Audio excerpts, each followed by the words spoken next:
Cyber crime ഇതിൻ്റെ meaning എന്ന് വെച്ച് കഴിഞ്ഞാൽ ഒരു കമ്പ്യൂട്ടർ ഉപയോഗിച്ചിട്ടോ അല്ലെങ്കിൽ ഇൻ്റർനെറ്റ് ഉപയോഗിച്ചിട്ടോ മൊബൈൽ ഫോൺ ഉപയോഗിച്ചിട്ടോ ഒരു ഇല്ലീഗൽ ആക്ടിവിറ്റി നമ്മൾ ചെയ്യുന്നതാണ് ഈ സൈബർ ക്രൈം അല്ലെങ്കിൽ സൈബർ അറ്റാക്ക് അല്ലെങ്കിൽ സൈബർ ഫ്രോഡ് എന്നൊക്കെ പറയുന്നത്. അപ്പോൾ ഇവർ ഒരു ടാർഗറ്റ് വയ്ക്കും. ചിലപ്പോൾ പൈസയ്ക്ക് വേണ്ടിയിട്ടായിരിക്കാം, ചിലപ്പോൾ ഒരാളെ ആയിരിക്കാം, അല്ലെങ്കിൽ ഒരു ഇൻഫോർമേഷൻ കിട്ടാൻ വേണ്ടിയിട്ടായിരിക്കാം, അല്ലെങ്കിൽ ഒരു സിസ്റ്റത്തെ ആയിരിക്കാം. അങ്ങനെ ടാർഗറ്റ് വെച്ചിട്ട് ചെയ്യുന്ന ആ ഒരു ഇല്ലീഗൽ ആക്ടിവിറ്റി ആണ് സൈബർ ക്രൈം അല്ലെങ്കിൽ സൈബർ ഫ്രോഡ് എന്ന് പറയുന്നത്. അതായത് നെറ്റ്വർക്ക് ഉപയോഗിച്ചിട്ട് ചെയ്യുന്ന ക്രിമിനൽ ആക്ടിവിറ്റീനെയാണ് cyber crime. Types of cyber crime. ഈ സൈബർ ക്രൈം 3 മേജർ കാറ്റഗറീസ് ആയിട്ടാണ് ഡിവൈഡ് ചെയ്തേക്കുന്നത്. അതായത് ഒരാൾക്കെതിരെ അല്ലെങ്കിൽ പ്രോപ്പർട്ടിക്കെതിരെ ഉള്ള സൈബർ ക്രൈം, അല്ലെങ്കിൽ ഗവൺമെൻറ്റിന് എതിരെയുള്ള സൈബർ ക്രൈം.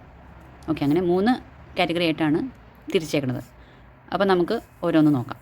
അപ്പോൾ ആദ്യത്തെ കാറ്റഗറിയാണ് ഒരാൾക്കെതിരെയുള്ള cyber crime. First one, cyber stocking.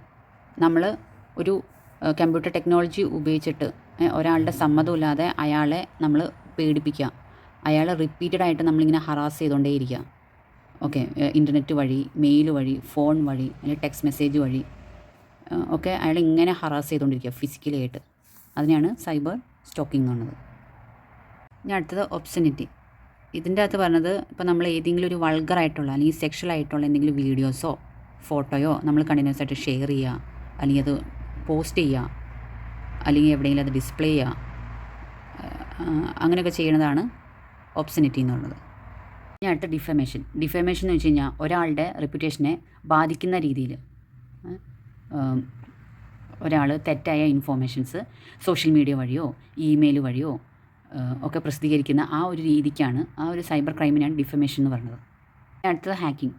Hacking എന്ന് വെച്ച് കഴിഞ്ഞാൽ ഓണറിൻ്റെ സമ്മതമില്ലാതെ ഒരു കമ്പ്യൂട്ടർ സിസ്റ്റത്തിൽ കയറി കേടുപാടുകളൊക്കെ വരുത്തി വെച്ചിട്ട് ആ കമ്പ്യൂട്ടറിലുള്ള ഇൻഫോർമേഷൻസ് മോഷ്ടിക്കുക, അല്ലെങ്കിൽ എന്തെങ്കിലും ഡാമേജുകൾ വരുത്തുക, അല്ലെങ്കിൽ ഓൾട്ടറേഷൻ ചെയ്യുക. അതിനെയാണ് ഹാക്കിംഗ് എന്ന് പറയുന്നത്. അടുത്ത ക്രാക്കിംഗ്. ക്രാക്കിംഗ് എന്ന് വെച്ച് കഴിഞ്ഞാൽ ഓരോ കമ്പ്യൂട്ടർ സിസ്റ്റത്തിന് അതിൻ്റേതായ ഒരു സെക്യൂരിറ്റി സിസ്റ്റം അല്ലെങ്കിൽ ഒരു സെക്യൂരിറ്റി പ്രൊട്ടക്ഷൻ ഉണ്ടാവും, അല്ലേ? അപ്പോൾ ഈ ഒരു സ്ട്രേഞ്ചർ ഈ നമ്മുടെ സിസ്റ്റത്തിൻ്റെ ആ സെക്യൂരിറ്റി പ്രൊട്ടക്ഷനെ ബ്രേക്ക് ചെയ്തിട്ട് ആ കമ്പ്യൂട്ടർ സിസ്റ്റത്തിൻ്റെ ഉള്ളിലോട്ട് കടക്കാൻ ശ്രമിക്കുന്നതാണ് ക്രാക്കിംഗ് എന്ന് വെച്ച് കഴിഞ്ഞാൽ. ഓക്കെ, ഇനി അടുത്ത സ്പൂഫിംഗ്. സ്പൂഫിംഗ് എന്ന് വെച്ച് കഴിഞ്ഞാൽ തെറ്റായ ഒരു ഇൻഫോർമേഷൻസ് ഒരാൾക്ക് കൊടുത്തിട്ട് അയാളെ പറ്റിച്ചിട്ട് അയാളുടെ കയ്യിൽ നിന്നുള്ള ഒരു ഇൻഫോർമേഷൻസ് എടുക്കുക, അതാണ്. അപ്പോൾ ഈ സ്പാം ഇമെയിലൊക്കെ കണ്ടിട്ടില്ലേ? അപ്പോൾ അതിൻ്റെ ശരിക്കുള്ള ഒറിജിനൽ സോഴ്സ് തെറ്റായിട്ടായിരിക്കും അവർ കാണിക്കുന്നത്. അതുപോലെ തന്നെ ചിലപ്പോൾ തെറ്റായ ഫോൺ നമ്പർ, വെബ്സൈറ്റ്, IP അഡ്രസ്സൊക്കെ ഒരു ഫേക്ക് മോഡലായിരിക്കും അവർ നിങ്ങളുടെ മുമ്പിൽ പ്രസൻറ്റ് ചെയ്യണത്. എന്നിട്ട് നിങ്ങളെ പറ്റിച്ചിട്ട് നിങ്ങളുടെ കയ്യിൽ നിന്നുള്ള സാധനങ്ങൾ അല്ലെങ്കിൽ എന്തെങ്കിലും ഡാറ്റാസോ എന്തെങ്കിലും ഉണ്ടെങ്കിൽ അത് ചോർത്തിയെടുക്കാൻ വേണ്ടിയിട്ടാണത്. ഓക്കെ, അതിനാണ് സ്പൂഫിംഗ് എന്ന് പറയുന്നത്. കാർഡിംഗ് എന്ന് വെച്ച് കഴിഞ്ഞാൽ ഇവിടെ ക്രിമിനൽസ് ഒരാളുടെ ക്രെഡിറ്റ് കാർഡ് ഡീറ്റെയിൽസ് അല്ലെങ്കിൽ ഡെബിറ്റ് കാർഡ് ഡീറ്റെയിൽസ് മോഷ്ടിച്ചിട്ട് അയാൾ ഇല്ലീഗലായിട്ട് ഉള്ള രീതിയിൽ സാധനങ്ങൾ മേടിക്കും. അപ്പോൾ അതിനെയാണ് കാർഡിംഗ് എന്ന് പറയുന്നത്. ഇനി അടുത്ത ഫ്രോഡ് എന്ന് വെച്ച് കഴിഞ്ഞാൽ ഒരാളെ നമ്മൾ നുണ പറഞ്ഞോ അല്ലെങ്കിൽ എന്തെങ്കിലും ട്രിക്ക് കാണിച്ചോ അല്ലെങ്കിൽ തെറ്റായ ഇൻഫോർമേഷൻസ് നമ്മൾ പ്രസൻറ്റ് ചെയ്തോ അങ്ങനെ ചീറ്റ് ചെയ്യും. എന്തിന് വേണ്ടതെന്ന് വെച്ച് കഴിഞ്ഞാൽ അയാളുടെ കയ്യിൽ നിന്നുള്ള എന്തെങ്കിലും പൈസ കണ്ടിട്ടായിരിക്കാം, അല്ലെങ്കിൽ എന്തെങ്കിലും പ്രോപ്പർട്ടി കണ്ടിട്ടായിരിക്കാം, അല്ലെങ്കിൽ എന്തെങ്കിലും കാര്യസാധ്യതയ്ക്ക് വേണ്ടിയിട്ടായിരിക്കാം. അപ്പോൾ അങ്ങനെ ചെയ്യുന്ന സൈബർ ക്രൈമിനെയാണ് നമ്മൾ ഫ്രോഡ് എന്ന് പറയുന്നത്. ഇനി അടുത്ത ട്രെത്ത് എന്ന് വെച്ച് കഴിഞ്ഞാൽ ഒരാളെയോ അയാളുടെ കുടുംബത്തെയോ ഭീഷണിപ്പെടുത്തി അയാളുടെ കയ്യിൽ നിന്ന് എന്തെങ്കിലും സാധനങ്ങൾ വാങ്ങിച്ചെടുക്കുകയോ അല്ലെങ്കിൽ കാര്യസാധ്യതയ്ക്ക് വേണ്ടിയിട്ട് ഇമെയിൽ വഴിയോ വീഡിയോ വഴിയോ അല്ലെങ്കിൽ ഫോൺസ് വഴി അയാളെ പേടിപ്പിക്കുക. അതിനെയാണ് ട്രെത്ത് എന്ന് പറയുന്നത്. ഓക്കെ, ഇനി അടുത്തത് ഒരു പ്രോപ്പർട്ടിക്കെതിരെയുള്ള സൈബർ ക്രൈംസ് എന്തൊക്കെയാണെന്ന് നോക്കാം. ഓക്കെ, സ്റ്റാർട്ടിംഗ് എന്ന് വെച്ച് കഴിഞ്ഞാൽ ഒരാളുടെ പെർമിഷൻ ഇല്ലാതെ അയാളുടെ പ്രോപ്പർട്ടിയോ അല്ലെങ്കിൽ ഡൊമൈൻ്റെ പേരോ ഉപയോഗിച്ച് കഴിഞ്ഞാൽ അതൊരു സൈബർ ക്രൈമാണ്. അതിനെയാണ് സ്ക്വാട്ടിംഗ് എന്ന് പറയുന്നത്. വാൻഡലിസം എന്ന് വെച്ച് കഴിഞ്ഞാൽ ഒരാളുടെ ഡിജിറ്റൽ പ്രോപ്പർട്ടി, ഒരു ഉദാഹരണം പറയുകയാണെങ്കിൽ ഇപ്പോൾ വെബ്സൈറ്റിൽ കയറി അത് നശിപ്പിക്കുക, കേടുപാടുകൾ വരുത്തുക അയാളുടെ പെർമിഷൻ ഇല്ലാതെ, ആ ഒരു സൈബർ ക്രൈമിനെയാണ് വാൻഡലിസം എന്ന് പറയുന്നത്. പിന്നെ വൈറസ് എന്ന് പറഞ്ഞു കഴിഞ്ഞാൽ ഒരു പ്രോഗ്രാം അല്ലെങ്കിൽ ഒരു കോഡാണത്, ഒരു സോഫ്റ്റ്വെയർ കോഡാണ്. അത് കമ്പ്യൂട്ടറിനെയോ ഡിവൈസിനെയോ ഒക്കെ ബാധിക്കും. അത് ബാധിച്ചു കഴിഞ്ഞ് കഴിഞ്ഞാൽ നമ്മുടെ ഇപ്പോൾ സിസ്റ്റം മര്യാദയ്ക്ക് ഫങ്ഷൻ ചെയ്യില്ല, അല്ലെങ്കിൽ സിസ്റ്റത്തിലുള്ള ഡാറ്റാസ് ചിലപ്പോൾ നശിച്ചു പോകും, അല്ലെങ്കിൽ നഷ്ടപ്പെട്ടു പോകും, അല്ലെങ്കിൽ കമ്പ്യൂട്ടർ അബ്നോർമലായിട്ട് ബിഹേവ് ചെയ്യും. ഓക്കെ, അപ്പോൾ അതിനെയാണ് വൈറസ് എന്ന് പറയുന്നത്.